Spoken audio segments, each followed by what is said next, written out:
የጦርነት ስጋት ያጠላባት የኢትዮጵያና የኤርትራ ሰሞነኛ ውጥረት ኩዌት፣ የተባበሩት አረብ ኤሚሬትስ፣ ግሪክ፣ ኒካራጓ፣ የመንና ሱዳንን ጨምሮ በርካታ ሀገሮች የእንኳን አደረሳችሁ የደስታ መግለጫ መልእክት መላካቸው እንደሌላው ጊዜ መገናኛ ብዙሃንን ቀልብ አልገዛም።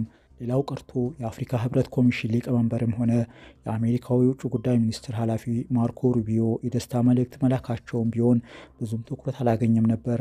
ዘንድሮ 34 ዓመቱን የደፈነው ቅዳሜ ግንቦት 16 2017 ዓ.ም የተከበረው የኤርትራ የነጻነት በዓል ከዚህ ሁሉ ይልቅ በሌላ መንገድ የሚታወስ ሆኖ ነው ያለፈው።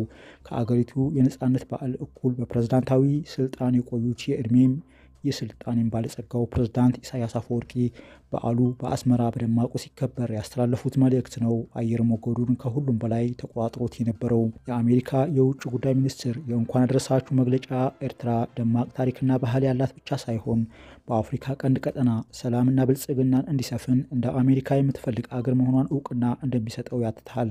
ይሁን እንጂ የኢሳያስ አፈወርቂ የበዓሉ መልእክት በብዙ ታዛቢዎች ዘንድ በአፍሪካ ቀንድ አዲስ ጦርነት የማስጀመሪያ ፊሽካ ተደርጎ ነው የተወሰደው። ኢሳያስ አገራቸው ኤርትራ ከጎረቤት ኢትዮጵያ ጋር ለምታደርገውና ለአይቀሬው ጦርነት የክተት ሰራዊት ምታ ነጋሪት አዋጅ እያወጁ ይሆን ወይ የሚለው በርካቶች በየራሳቸው የተለያዩ ግምቶች ሲሰጡ ሰንብተዋል። የፕሬዝዳንቱ ንግግር ለምን ትኩረት ሳበ ከሚለው ጀምሮ የተላለፉ መልእክቶች ለምን ዋና መነጋገሪያ አጀንዳ ሆኑ የሚሉ ጉዳዮችን በተመለከተ ንግግሩን በጥንቃቄ መመርመር የሚጋብዝ ነው።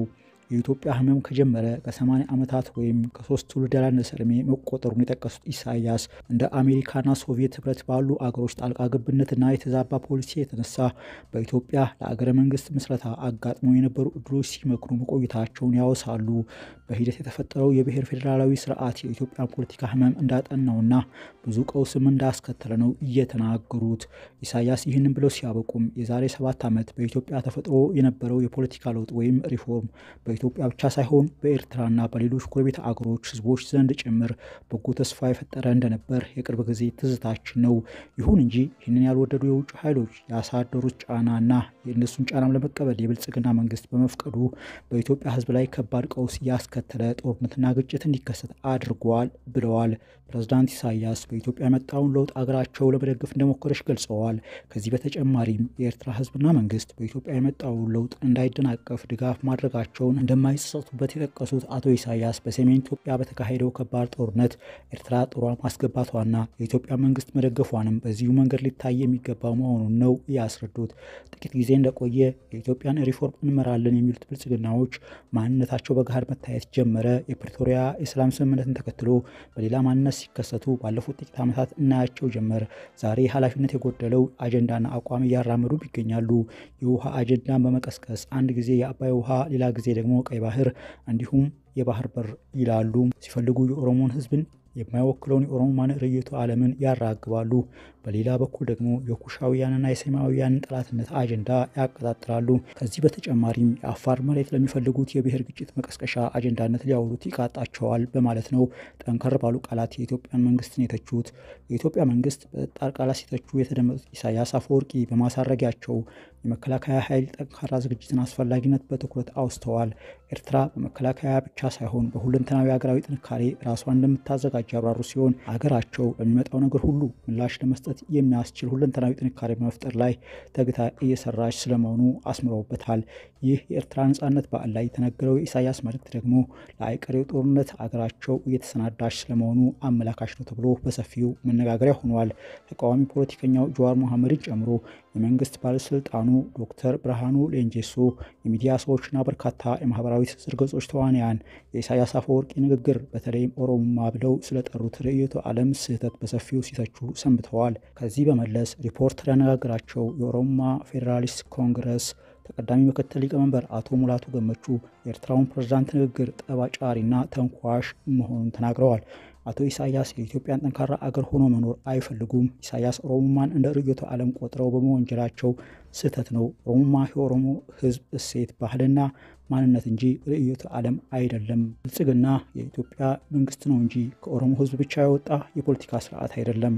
ኢሳያስ ከዚህ ባለፈም የሴማውያንና የኩሻውያንን ግጭት ማንሳታቸው በኢትዮጵያ ህዝቦች መካከል የተቧደነ ጦርነት ለመለኮስ የተደረገ ጥረት ነው በማለት ነው አቶ ሙላቱ ያስረዱት።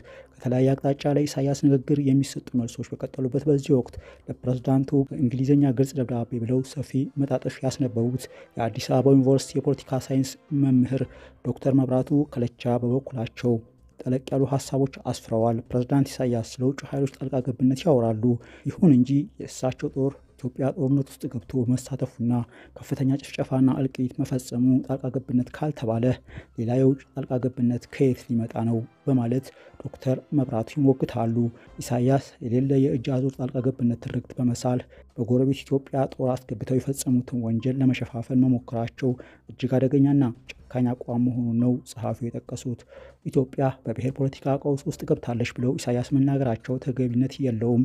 የብሔር ፖለቲካ ቀውስ ተፈጥሮ ከሆነም የኢትዮጵያ ብዝሃነትን በአግባቡ የማስተናገድ ችግር ከገጠማት እሱን ማስተካከል ለኛው ለኢትዮጵያውያን የሚተው የቤት ስራ እንጂ የፕሬዝዳንት ኢሳያስ እርስዎን ሊያስጨንቅና ከንፈር ሊያስመጥጥ የሚገባው ጉዳይ መሆን የለበትም።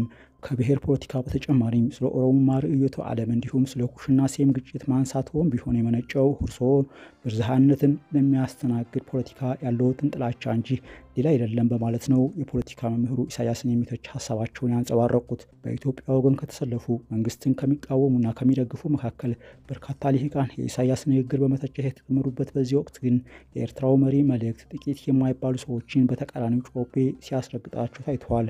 ኤርትራም ሆነ መሪዋ ኢሳያስ የተከተሉት አቋም ትክክል ስለሆነ ጥፋተኛውን ሊወገዝ የሚገባው የኢትዮጵያ መንግስት ነው የሚሉ ድምጾችም ሲስተጋቡ ነበር። አንዳንድ ማህበራዊ ትስስር ገጾችና ማህበራዊ አንቂነን የሚሉ ወገኖች ኤርትራን 34ኛ የነጻነት በዓል አከባበር ደማቅነት አጉልተው የሚያሳዩ ቪዲዮዎች፣ ፎቶዎችና መረጃዎች በማጋራት ስራ ተጠምደው ሰንብተዋል። የአስመራ ከተማው የምሽት ርችት ተኩስ ምስል ከሁሉም በላይ ከፍተኛ ትኩረት አግኝቶ ነበር። ለመሬት ቀረብ ብለው የሚበሩ ጄቶች ድምጾች ሲያጓሩ የሚደመጡበትና በአስመራ ስታዲየም የተስተናገደው የባህር ኃይል፣ የምድር ኃይልና ሌሎች ወታደራዊ ክፍሎች ሰልፎች ምስሎቹም ቢሆኑ በሰፊው ሲጋሩ ታይተዋል። የነጻነት በዓሉ ላይ የቀረበው ሙዚቃና ድግስ ሁሉ አንድ በአንድ በሰፊው ሲሰራጭ ነው የሰነበተው።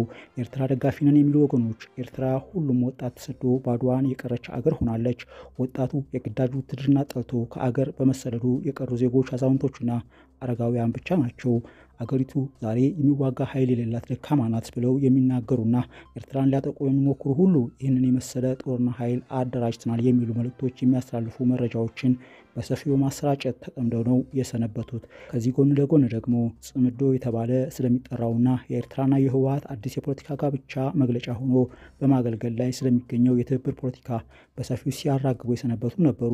ሻዕቢያና ህወሓት አሁን ደግሞ የፖለቲካ መቀራረብና ትብብር መጀመራቸው የሚናገሩት እነዚህ ወገኖች የትግራይና የኤርትራ አዋሳኝ ድንበሮች መከፈታቸውንና የህዝብ ለህዝብ ግንኙነትና መቃረብ እንደገና መጀመሩን እየተናገሩ ነው።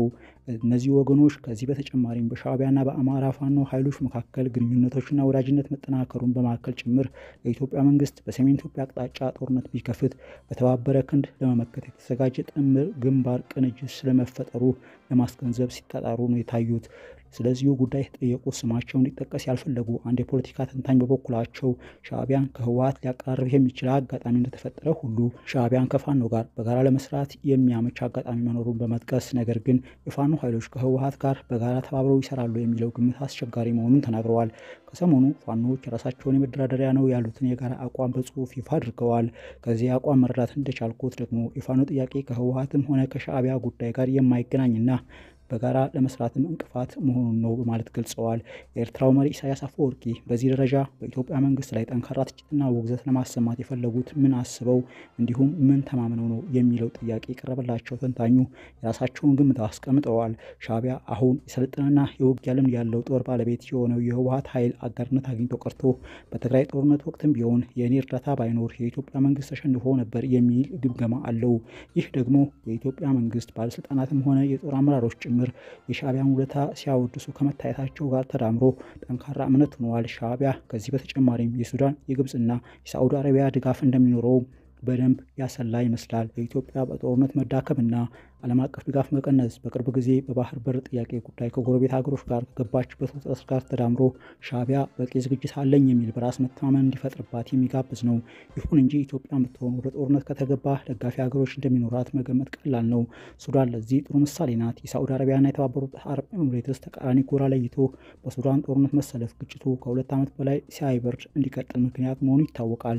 በኢትዮጵያም ቢሆን አንዴ ጦርነቱ ከፈነዳ ጎራ ለይቶ የሚያዋጋ ደጋፊ ወገን ማግኘት አይቸግርም በማለት ነው የኤርትራና ኢትዮጵያ ሰሞነኛ ውጥረት ወደ ከፋ ቀውስ ሊያመራ የሚችልበት እድል የተዘጋ አለመሆኑን ያብራሩት። ኤርትራ ነጻና ሉዓላዊ አገር ሆና ከተመሰረተችበት ጊዜ ጀምሮ ባለፉት 34 ዓመታት በዙሪያዋ ካሉ በርካታ አገሮች ጋር ስትጋጭና ስትዋጋ ነው የኖረችው። በቀይ ባህር ባሉት በሃኒሽ ደሴቶች ከየመን ጋር እንደ አውሮፓ አቆጣጠር በ1995 ተዋግታለች።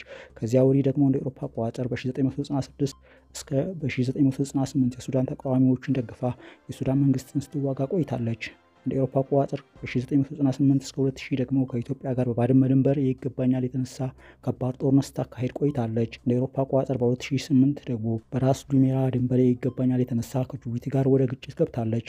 ከእነዚህ ሁሉ በተጨማሪም በሶማሊያ የእርስ በርስ ግጭት ውስጥ ጣልቃ በመግባት ከኢትዮጵያ ጋር የእጅ አዙር ግጭት ውስጥ ገብታ መቆየቷ እንዲሁም በሶማሊያ የሚንቀሳቀሱ ቀጠናዊ ስጋት የደቀኑ አሸባሪ ኃይሎችን ስትደግፍ መኖሯም በታሪክ መዛግብት ሰፍሮ ይገኛል። የፕሬዝዳንት ኢሳያስ መንግስት በተከለው ቀጠናዊ ግጭትና ውጥረት በሚያጭሩ ፖሊሲዎች የተነሳ ኤርትራ በዓለም አቀፉ ማህበረሰብ ማዕቀብ ስትማቀቅ እንደኖረች ይወሳል። ከ10 ዓመታት በላይ የዘለቀውን በኤርትራ ላይ የተጣለው ማዕቀብ ለማስነሳት ኢትዮጵያ በቅርብ ዓመታት ዓለም አቀፉ ማህበረሰብ በይፋ እስከ መጠየቅ የደረሰ እርምጃ ወስዳለች። ይህ ደግሞ የሆነው አዲሱ የዶክተር አብይ አህመድ መንግስት ከአስመራ መንግስት ጋር እርቅ በማውረዱ እንደሆነ ይታወሳል። የኤርትራና ኢትዮጵያ መንግስት ከ20 ዓመት በኋላ ዳግም መታረቅ በወቅቱ ቢደገፍም ወዲያው ወደ መቃወም የገባው የህወሓት ቡድንም የሁለቱ አገሮች መንግስታት መቀራረብ ትግራይን ለመውጋት ሆን ተብሎ የተጀመረ ጥረት ነው የሚል ተቃውሞ ወደ ማቅረብ መግባቱ ይታወሳል። ይህ ደግሞ በህወሓትና በኢትዮጵያ መንግስት መካከል የተፈጠረውን አለመተማመን እያሰፋው ሄዶ ከባድ ውጥረት መፍጠሩ በሂደትም ከባድ ጦርነት ማስከተሉ አይዘነጋም።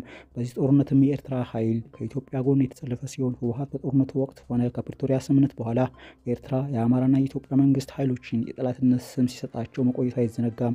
አሁን ግን ይህ የኃይል አስተላለፍ የተለወጠ ሲሆን ሻዕቢያ ከህወሓትና ከአማራ ፋኖ ኃይሎች ጋር ተባብሮ ጦርነት ሊከፍት ነው የሚል ስሞታ ተዳግሞ ይደመጣል።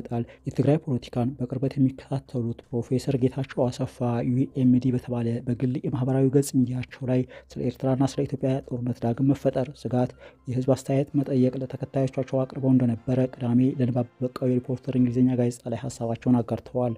እሳቸውም ቃለመጠይቁን እስከሰጡበት ቀን ድረስ ወደ 521 ሰዎች ድምፃቸው መስጠታቸውን የገለጹት ፕሮፌሰር ጌታቸው ከእነዚህ ምላሾች መካከል 57 በመቶዎቹ በኤርትራና በኢትዮጵያ መንግስት መካከል ጦርነት ቢፈጠር ትግራይ መሳተፍ የለባትም የሚል ስሜት ማንጸባረቃቸውን ጠቁመዋል።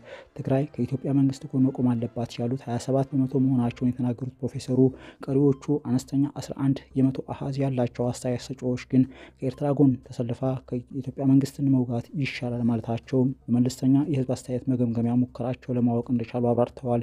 እኔ ጦርነት አላበረታታም፣ ጦርነትን መቼም የትም ቢሆን አልደግፍም። ነገር ግን የጦርነቱ መምጣት አይቀሬ ከሆነ ግን በግሌ የትግራይ ህዝብ ከኢትዮጵያውያን ጎን ሆኖ ሻዕቢያን ቢያስታግስ እመርጣለሁ።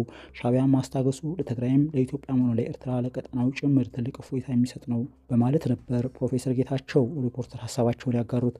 ኤርትራና ኢትዮጵያ አሁን ወደ አይቀሬ ጦርነት እያዘገሙ ነው የሚሉ ስለ ሁኔታው የሰጉ አንዳንድ ወገኖች በበኩላቸው ይህ ጦርነት የሚካሄድበት ዋና የመስተናገጃ ቦታ ሊሆን የሚችለው ደግሞ ከጦርነት ገና ያላጋገሙ ሰሜን ኢትዮጵያ መሆኑ ብዙ እንደሚያሳስባቸው ይገልጻሉ። የኤርትራና ኢትዮጵያ ወደ ጦርነት መግባት እንደ ከዚህ ቀደሞች ጦርነቶች ሊሆን እንደማይችል የሚጠቅሱት እነዚህ ወገኖች ወደ ጦርነቱ አንዴ ከተገባ ለሁለቱም ኃይሎች የመጨረሻው ሊሆን እንደሚችል ያሰሙበታል። ሱዳን ውስጥ ያልበረደ ትኩስ ጦርነት እያለ ምስራቅ አፍሪካ ቀንድ በብቁ ውጥረቶች በሚገኝበትና ከቅርብም ከሩቁም የራሳቸውን ፍላጎት አንግበው የተሰለፉ ኃይሎች በበዙበት በዚህ ወቅት ሁለቱ አገሮች ሌላ ዙር ጦርነት ማስተናገድ ፈጽሞ እንደማይችሉ በመጠቆም ሁለቱም አካላት ሆኑ ዓለም አቀፉ ማህበረሰብ የሰላም አማራጭ መፍትሄዎችን እንዲያማትሩ ነው የሚያሳስቡት።